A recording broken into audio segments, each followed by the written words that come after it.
Hey everybody, it's Tidbits from the Love Notes. How you doing? We're in the spring bird room. Yeah, it's rolling green and we're loving it. Yeah, el color de verde.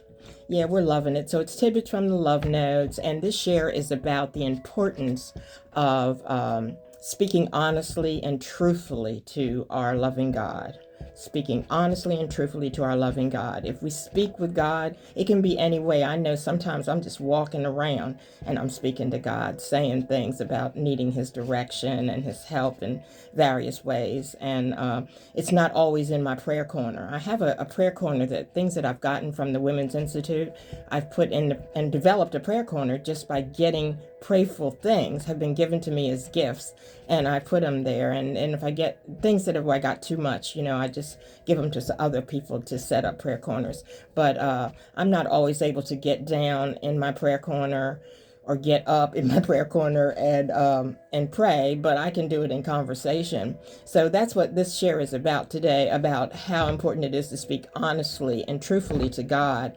And everyday story for me, I'm going to just give it quickly, is about the situation that I go through where wanting to go places that need me to go there, but I've already been there enough times and I haven't been able to really get these folks closer to God. I just haven't been able to do it. And so I'm not gonna lie to God and say I'm not going, and because God tells me don't go. You've already been there enough times. Just I'll handle this. I've got to change their hearts.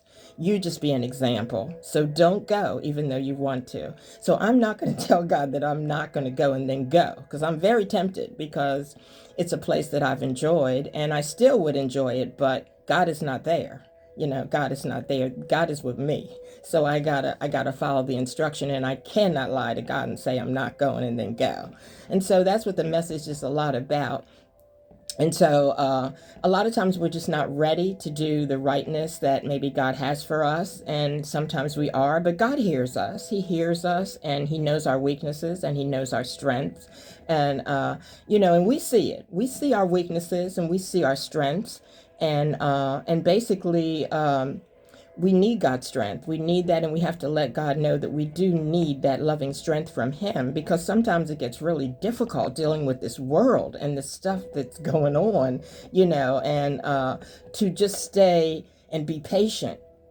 Just stay and be patient. Don't do anything, and keep our eyes, the eyes of our heart, keep the eyes of our heart on our loving God, and what you know and make sure that what we do is in harmony with what we say. Like if we say we're not doing something and we told God, then don't turn around and do it, and because God knows. And so we got to tell God our truth. We do, even though a lot of times our truth might shame us. We might feel so sorrowful, but be truthful, because God already knows, and He really loves when we can share our truth with Him. And if we do wrong, it's understandable. We're only human and we're sinners, and we just continue to ask God for that strength, and tell God that we're going to correct our ways. With His strength, we are going to correct our ways. So, tidbit number one, we will always speak and share truth with our loving God. We will always do that, regardless of the pride, regardless of shame, regardless of anything, And we will always remember to ask our loving God to give us that grace, because we are imperfect. We struggle with the worldly influences. We struggle with that, and we need God's grace. And I want to interject one little thing here. I get really challenged with. I do a lot of posting about love and kindness and caring. That's all that I pretty much post: loving kindness and caring. Yeah, that is. I can totally say that I just try to not do anything any different, unless it would be a family birthday or celebration or anniversary, or something like that. But I am influenced by seeing a lot of things that are not in that lane. They are things that I see that people are sharing. I don't know if they're true or not true. A lot of them, sometimes I know they're true, but it's not what God has me here to do. And I have to be not distracted by that I have to, it's not in my lane. It's not what I'm here to do. So I have to bypass those things And the minister that spoke, Minister Malcolm, on one of our services, his message was about not falling for the lie. Whether it's true or we think it's true, it might be a lie, we don't know.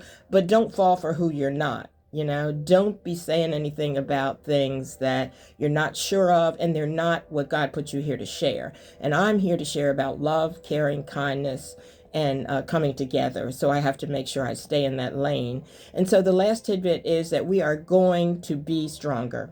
With our struggles, we are going to be stronger, and we're going to focus on what God has put us here to do.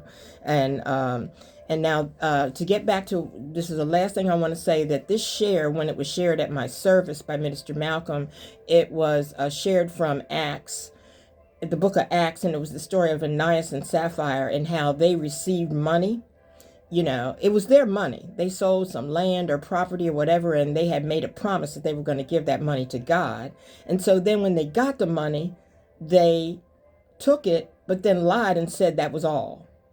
So that was a problem because they died on the spot. They lied, and the problem wasn't that they got the money. They could have said that truthfully, that they needed to keep some of it to help the poor, or they had to pay some expenses, but just be truthful. Don't lie and say this is it, and it's not.